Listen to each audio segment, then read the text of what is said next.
I'm delighted to be helping to commemorate and celebrate Commodore Day at Vigamus in Rome. I want to compliment the organizers, Marco, Michaela, Carlo, and all of your colleagues and friends, especially all of the retro computing enthusiasts in Italy and other countries around the world. Everybody has worked really hard to keep alive what I call the Commodore spirit. And all of us are, in our hearts, I think, Commodorians. We want to see emerging technologies keep emerging. We want to see radical innovations stay radical. We want to keep changing the world. And I like to use the phrase, make the future happen faster. I was privileged to be involved in helping to guide and launch the first home computers at Commodore. And it's noteworthy that this year we celebrate the 40th anniversary of the launch of the first Commodore computers, the VIC-20 and the Commodore 64. And those computers jump-started the home computer revolution. There are lots of lessons from those computers for today. First of all, it seems kind of hard to believe now, but we actually had to fight to get those computers into the marketplace and out of the lab. There were even engineers who resisted us, and marketeers and gray-haired executives. They thought we should become more like IBM and do mainframes and mini computers. And some of us, especially our leader Jack Tramiel, an Auschwitz survivor and the founder of Commodore, Jack said, we need to make computers for the masses, not the classes. And I was privileged to be hired as assistant to the president, working directly for Jack and with Jack as a confidant and advisor. And my other title was marketing strategist. And then I wound up in charge of the VIC-20 because I fought for it. And I gave some recommendations which were accepted. And at one point, Jack actually came into my office and said, I told everybody in the company that anybody involved with the new computer has to clear everything through you. And he said, that's not going to be easy because a lot of these people don't work for you. So you'll have to do this by personal charm and persuasion. And I said, I can definitely handle that. So I began working with mostly engineers in Japan. Tony Tokai, the general manager, Yashi Terakura, who did a lot of the groundwork that American engineers were reluctant to do. And I also worked with American engineers, and when they asked me for guidance, I told them there is one prime directive. This has to be user-friendly. In fact, I waved the user-friendly flag so much in interviews and different places where I appeared. I was on the Today Show. I was on quite a few different in magazines at the time. People were interviewing me, asking what's going on here.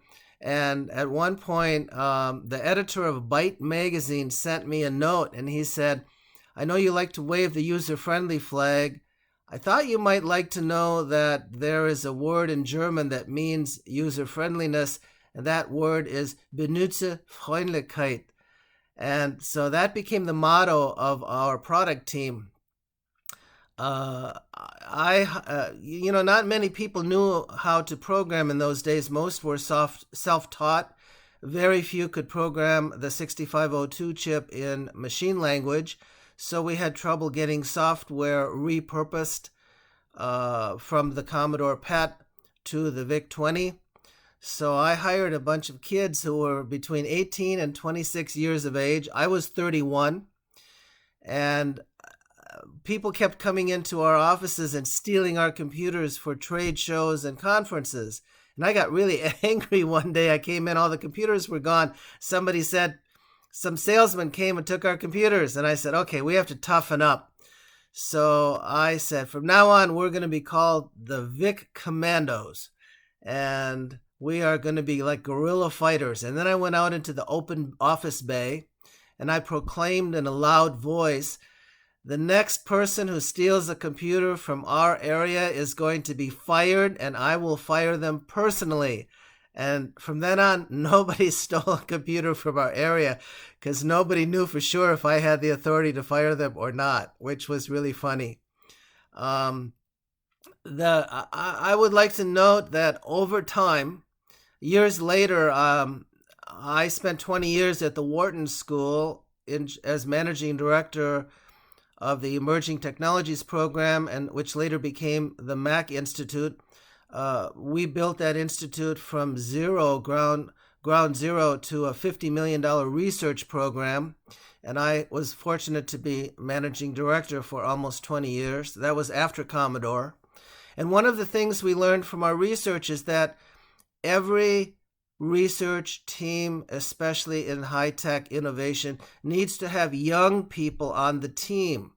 And the reason that is, young people are closer to technology. They understand it. They grow up with it. They know what's happening more than older people who are probably the last to embrace it or learn about it or get comfortable with it.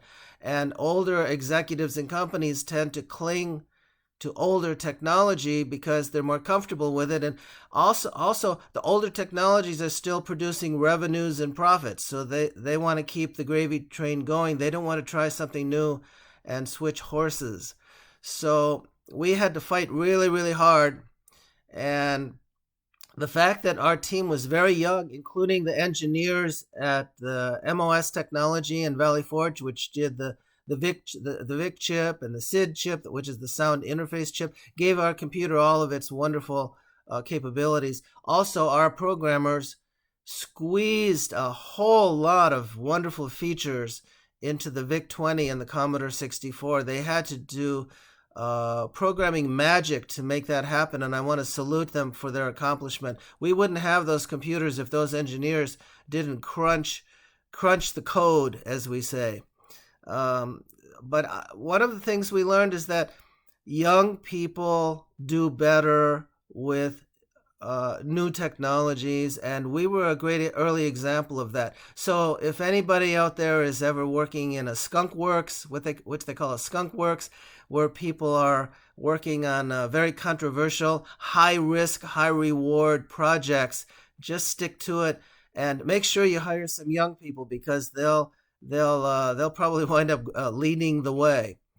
I also want to say I'm very proud of what all of the Vic Commandos accomplished in their careers after Commodore. When I left Commodore in 1984, Jack Tramiel left the company and he went with his family. And to their credit, they rescued Atari and turned Atari into a profitable organization, and they kept Atari going.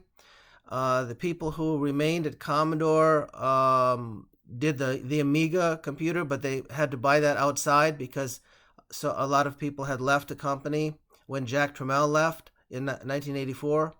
So basically, about 10 years later, Commodore unfortunately went bankrupt because they lost the corporate culture. A lot of people ask, why did Commodore fail after Jack Tramiel left the company? Well, Jack had fostered what I call a culture of innovation. Commodore was unique. It was sort of like Apple, sort of like Microsoft. I happened to know Bill Gates, Steve Jobs, and Steve Wozniak at the time. We were very friendly. Everybody was friendly in the computer era, and we met at conferences all the time and chatted. I almost went to work for Apple, but I decided to go to Commodore instead. Steve Jobs never forgave me for that, by the way. He was always kind of not happy that I went to Commodore instead of Apple. But basically, those cultures of innovation require serial innovation. We had to keep doing new computers. One of the things we did with the VIC-20, we knew we were going to follow it up with a 64K color computer, the Commodore 64. That was part of a strategy that I called the bear in the woods strategy. Somebody asked me once, how are we going to stop the Japanese from coming in? Because the Japanese were dominating a lot of electronic industries like television. And I said, we're going to use the bear in the woods strategy. And they said, what? What's that? And I said, well, what do you do when a bear is chasing you in the woods when you're hiking? Well, first of all, you take off your knapsack, throw it down on the ground, and run like hell. And then the bear stops to look at the knapsack, and you make your escape. Well, the bear in the woods strategy was like this. I knew from having visited Japan a couple of times and looked at some of the prototypes that were being done by other companies. I had access to those through Tony Tokai and some friends. They were getting ready to introduce a $500 32K color computer. NEC had something called the PC 5000, and there were other Japanese competitors coming in. So when we did the Commodore VIC-20, we priced it at $300 because that was a friendly price. We called it the VIC-20 because we named it for the video interface chip, which was the chip that makes it work. And when Jack asked me, why do you want to call it the VIC-20? I said, well, 20 is a friendly number, and Vic sounds like a truck driver. So he nodded and he said, that sounds good. And that's why the Commodore VIC-20 became the VIC-20. I actually gave it the final name. And so what happened is we threw this computer into the marketplace at $300, only 5K, but it was color and had full features and typewriter-sized keys. And the Japanese stopped, went into a 12 to 18-month planning cycle, and that delayed them. And by the time they were ready with a 32K computer to challenge the VIC, we leapfrogged them with the Commodore 64 for $500, which again stopped the Japanese. And as we know, the Japanese never entered the home computer market. They tried with something called MSX, which was a very weak, highly pixelated operating system. The MSX system, people used to ask me, what do you think of MSX? And I said, it's MX dead. It was dead on arrival. 12 companies tried to do a consortium to use a common operating system, MSX, but it really was horrible and it never caught on. So basically, our competitors wound up becoming the Sinclair in the UK and the IBM PC, and PC Junior, and a few others. But basically, we were kind of at the top of the mountain, and that's why a lot of people around the world saw the Commodore computers as their first computers. Even before Apple got to Italy, most people had Commodore computers as their first computers. And that's why it's thought of so fondly by so many people, I think, especially in Europe, South Africa, Venezuela, many places around the world where Commodore was their first home computer, got them into computing. And so we fast forward to today. What's happening today? Well, we have smartphones. Our phone is everything from a flashlight to a camera now. We have wireless communication, so we can communicate with anybody, anywhere in the entire world. I helped jumpstart telecomputing. I knew we needed a modem to connect people, so I contracted with an engineering firm, and I told them I wanted a direct connect modem, which I sketched for them, and we put a modem on a cartridge, and that became the VIC modem. And the results kind of speak for themselves. The VIC-20 was the first microcomputer of any kind to sell 1 million units, and the VIC modem was the first modem to sell 1 million units and jump-started early stages of the internet and communication networks. In fact, I established something called the Commodore Information Network, which was sort of a pre-internet community of users who could go online on CompuServe and talk to each other about programming and other things they wanted, and software and so forth. So those were some early pioneering things we did. And now here we are with all this technology. I can do a video on my laptop. I can send things wirelessly. Uh, in terms of me personally, after I left Commodore, I did some consulting. I was a corporate executive at a company started by some NASA scientists. I wound up at the Wharton School studying innovation and developing new strategies for innovation for 20 years. After I left the Wharton School in 2014, I retired.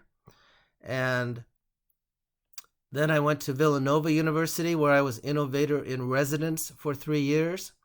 And then I retired, and I basically wrote some book chapters and started working on a book, which I just recently completed. And my new book talks about all of the sort of powers and superpowers that we're getting from emerging technologies that used to be reserved for gods and superheroes.